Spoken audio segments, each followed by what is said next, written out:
జర్నలిస్టులు కావచ్చు, మేధావులు కావచ్చు, యువత విద్యార్థులు అందరూ కూడా కొంత అగ్రెసివ్గా మళ్ళీ తెలంగాణ ఉద్యమం మళ్ళీ ఏంది తెలంగాణ మీద దాడి, తెలంగాణ అసలు మీద దాడి అని చెప్పేసి ఒకటవుతున్న క్రమం కనిపిస్తూ ఉంది. ఎందుకు ఈ పరిస్థితి వస్తుంది? చంద్రబాబు నాయుడు మళ్ళీ తెలంగాణ రాజకీయాల్లో తెలంగాణలో వేలు పెట్టే ప్రయత్నం చేస్తున్నారు. ఒక చంద్రబాబు నాయుడే కాదు, మిగతా ఇప్పుడు ఉదాహరణకి రేపు పవన్ కళ్యాణ్ 2 జూన్ నాడు ఆయన పెడుతున్నాడు. ఆయనకు 14 రోజులు అసలు నిద్రాహారాలు మానేసిండట ఆయన తెలంగాణ వచ్చినప్పుడు. అంటే ఈ డ్యూయల్టీస్ ఉన్నా కూడా ఇక్కడ ఆయన నటుడు కాబట్టి ఆయనకు ఉండే అభిమానాన్ని క్యాచ్ చేసుకోవడానికి ఆయన 2 జూన్ నాడు ఆయన ఒక మీటింగ్ పెడుతున్నాడు. ఇది కాకుండా కొంత వాతావరణం కనబడుతున్నది, లోపల జరుగుతున్న వాతావరణం. ఉదాహరణకి విగ్రహాలు పెట్టడం కావచ్చు, విగ్రహాలకు ఎవరు వ్యతిరేకంగా, ఇప్పుడు రోషయ్యకి ఏం వ్యతిరేకత లేదు, మాకు బాలసుబ్రహ్మణ్యం గాయకుడు కావచ్చు, ఇవన్నీ నిజమే. కానీ వస్తున్న సంప్రదాయం వద్దంటే ఎందుకు పెడుతున్నారండి? దానికి తోడు తెలంగాణ సాధించుకున్నాక తెలంగాణ వాగ్గేయకారులు ఉన్నారు, తెలంగాణ వైతాళికులు ఉన్నారు, గొప్పవాళ్ళు ఉన్నారు. వాళ్ళ విగ్రహాలు లేకుండా ఈ విగ్రహాలు ఏంది అని అడిగినందుకు ఉల్టా ఇల్లు విద్వేషము అట్లా మాట్లాడుతున్నారు. తప్పు. ఎందుకంటే మేము అడుగుతున్నది ఏంటంటే తెలంగాణ సాధించుకున్నాక తెలంగాణ ప్రయారిటీ కావాలనేది. ఎందుకంటే అంతకుముందు ట్యాంక్ బండి మీద ఒక 35 విగ్రహాలు ఉన్నాయంటే 30 విగ్రహాలు వాళ్ళవి, 5 విగ్రహాలు తెలంగాణ అనేది ఉండే. అది పెద్ద వివాదము. ట్యాంక్ బండికి ఏమైందో అందరికీ తెలుసు, బిలియన్ మార్చ్ జరిగినప్పుడు. ఇట్లాంటివన్నీ జరిగిన క్రమంలో కూడా ఎందుకు ఇట్లా బలవంతంగా ఎందుకు పెడుతున్నారు? ఎందుకంటే దీనికి ప్రతిఘటన వచ్చింది. సుబ్రహ్మణ్యం అంటే గాయకుడు, గొప్ప అభిమానం అందరికీ ఉంటుంది కావచ్చు, అది వేరే విషయం. కానీ మీరు పనిపడ ఎందుకు పెడుతున్నారు అనేది. రెండో విషయం ఏమిటంటే ఎన్టీ రామారావు చరిత్ర చెప్పుకోవాలంటే వీళ్ళు చెప్పే చరిత్ర కాదు, దానికి నిరూపణలు లేవు. ప్రచారాలు చేసినారు ఆయన ఉద్ధరించినాడని. కానీ ఆయన కాలంలో లాటిన్ అమెరికన్ నేషన్స్లో జరిగినట్టుగా జరిగిందని అప్పుడు బాలగోపాల్ బతుకున్నప్పుడు వ్యాసం రాసిండు ఎకనామికల్ పొలిటికల్ వీక్లో. అంత గొప్ప చరిత్ర ఎన్టీ గారిది. 77 మిస్సింగ్ కేసులు జరిగినాయి ఆయన హయాంలో, ఎన్కౌంటర్లు జరిగినాయి. పెద్ద పొరకపోటు చేసినాడు తెలంగాణ శిథిలం చేయడంలో చంద్రబాబు పాత్ర ఎంత ఉన్నదో ఎన్టీ రామారావు పాత్ర అంతే ఉన్నది. మొదట్లో ఆయన పోలీస్ ఆఫీసర్లు చెప్పిన అంటే ఆయన ఏమో గొప్పవాడు ఇట్లా పిక్చరిస్తున్నారు, కానీ తెలంగాణ కానీ చేసింది ఏం లేదు. తెలంగాణకు వ్యతిరేకంగా ఆంధ్ర ఆధిపత్యం సాధించడానికి, ఆధిపత్యం ఏర్పడడానికి వీళ్ళందరూ మూల కారణం. వీళ్ళందరినీ తెచ్చి మానెత్తి ఎందుకు రుద్దుతున్నారు? అంటే ఇప్పుడున్న ముఖ్యమంత్రి కూడా తెలంగాణ సోయి, తెలంగాణ ఆత్మ లేకుండా ఇంకా ఆంధ్ర ఎన్టీఆర్ పాట, ఇందిరమ్మ పాట పాడుకుంటే తెలంగాణ అనే పదం ఆయన నోట్ల నుంచి ఎందుకు వస్తుంది? ప్రమాదం అక్కడనే ఉన్నది. ఇప్పుడున్న ముఖ్యమంత్రి కూడా జరుగుతున్నది ఏంటి? ఆయన పనిపడ ఎన్టీఆర్ను ఆయన కూడా తిట్టిండు ఒక సమయంలో. ఎన్టీఆర్ను మాట్లాడడము, తర్వాత చంద్రబాబు నాయుడు హైటెక్ సిటీ కట్టిండి ఇక్కడేమో చేసిండని మాట్లాడడము, తర్వాత ఆయన ఇట్లాంటి అన్నీ కూడా ఈ భయానికి కారణం. ఎందుకంటే ఆయన ఓపెన్గానే చంద్రబాబుకు అనుకూలంగా మాట్లాడుతాడు, ముందు నుంచి మాట్లాడుతున్నాడు ఆయన. అట్లాగే ఎన్టీఆర్ కీర్తి గురించి ఇప్పుడు మాట్లాడుతున్నాడు, ఆయన తిట్టిండు. అట్లంటే సరే, ఆయన రాజకీయంగా మనం పెద్దగా విమర్శిస్తే ఇప్పుడు ఇంకో రకమైన మీరు ఆయనకు విమర్శించలేదు, ఈయనకు విమర్శిస్తారు అంటున్నారు. కానీ ఆయన పోవడి బాగాలేదు. పనిపడ ఒక పట్టుకొని ఒక జిహెచ్ఎంసీ ఎన్నికల ప్రయోజనాల కోసం తప్ప ఏముంటుంది అందులో? ఎన్టీఆర్ విగ్రహాన్ని అక్కడ పెట్టడం అనేది సబబు కాదు. తెలంగాణ ఆత్మ అనేది హట్ అవుతుంది. ఎందుకంటే తెచ్చుకున్న తెలంగాణలో ఇదేం కోసరా అనుకుంటారు. అంటే మన విగ్రహాలు ఏమీ రాకుండా పెట్టుకోకుండా గద్దర్ విగ్రహం కరీంనగర్లో పెడదామంటే ఇప్పటి వరకు పర్మిషన్ ఇస్తలేరు. అక్కడెక్కడో పెడితే పర్మిషన్ కోసం తెలియదు. ఇట్లాంటి అవస్థలు ఉన్న చోట మీరు విగ్రహాలు ఎందుకు తెచ్చి పెడుతున్నారు అంటే వేరే కారణాలు ఉన్నాయి.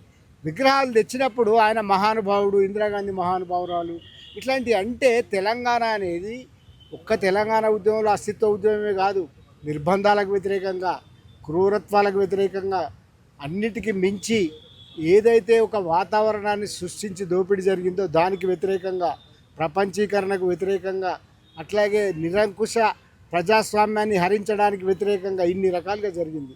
ఆట మాట పాట బంద్ అయిన కాలంలో జరిగింది. వీటన్నిటి నుంచి ఉపశమనానికి అందుకే ఒకటి ప్రజాస్వామిక తెలంగాణ అడిగింది, తెలంగాణ సామాజిక తెలంగాణ అడిగింది. ఏలిన వాళ్ళు దాన్ని పట్టించుకోలే. 10 ఏళ్ళు ఆయన పట్టించుకోలే, ఇప్పుడు వీళ్ళు పట్టించుకోలేదు. ఈ రెండింటి మీద ఉన్న విమర్శ కొనసాగుతూనే ఉన్నది.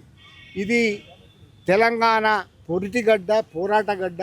ఇక్కడ ఒక తిరుగుబాటు ధోరణి ఉంటుంది కాబట్టి ఈ 2 ధోరణులు ఇప్పటికి కూడా సజీవంగా ఉన్నాయి. వీటి మీద మాట్లాడే వాళ్ళు ఉంటారు. ఎన్నిటికైనా అవి గెలుస్తాయా ఓడిపోతాయా సమస్య కాదు.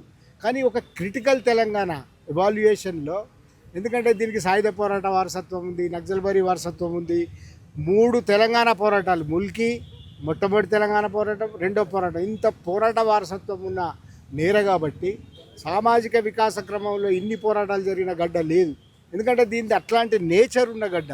ఎన్టీఆర్ విగ్రహావిష్కరణ తర్వాత అసలు అందశ్రీ స్మృతివనం ఎంతవరకు వచ్చింది చెప్పేసి మేము ఒక 4 జర్నలిస్టులను కలిసి అక్కడికి వెళ్ళాం సార్. కనీసం ఆయన బొంద పెట్టినప్పుడు ఎట్లుందో ఇప్పుడు కట్టిన ఉంది, 4 వర్షాలు వస్తే మట్టి కూడా కనిపించకుండా బొంద మొత్తం నీలమట్టం అయ్యే పరిస్థితి ఉంది. సో ఎందుకు తెలంగాణ అదే కదా అవస్థ. ఇప్పుడు పట్టించుకోవాల్సినవి పట్టించుకోకుండా వేరే విషయాలు పట్టించుకోవడం అనే ప్రమాద సూచిక.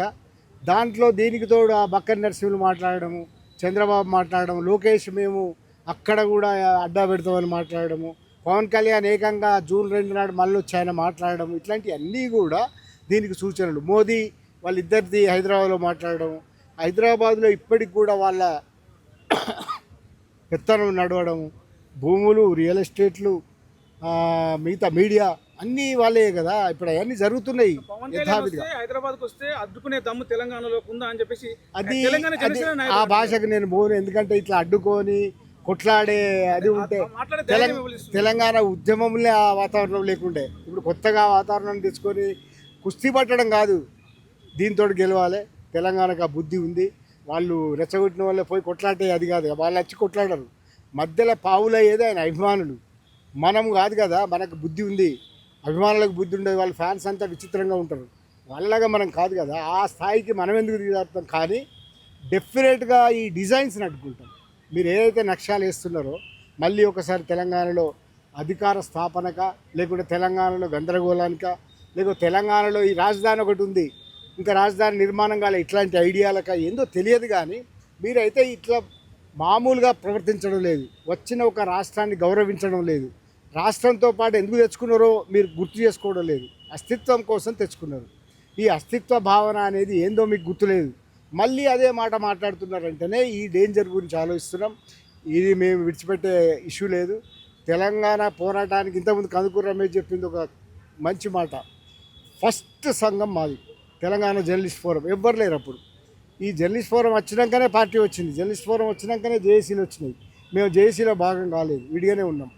అయితే ఈ జర్నలిస్ట్ ఫోరం అనేది ఇవాళ వస్తున్న ఈ డిజైన్స్కు, నక్ష్యాలకు వ్యతిరేకంగా కూడా మాట్లాడుతుంది, మీటింగ్లు పెడుతుంది, భావజాల ప్రచారం చేస్తుంది. మా శక్తి మేరకు మేము తప్పనిసరిగా ప్రతిఘటిస్తాం. అదే మా యజం. అంటే సార్ దీని మీద మాట్లాడితే వాళ్ళు అంటున్నారు మీరు విభజన రాజకీయాలు చేస్తున్నారు. విభజన రాజకీయాలు చేయడం అనేది తెలంగాణ ఉద్యమాన్ని కూడా అట్లాగే అన్నారు. మేము ఢిల్లీకి పోతే మేమందరం పోయినాం.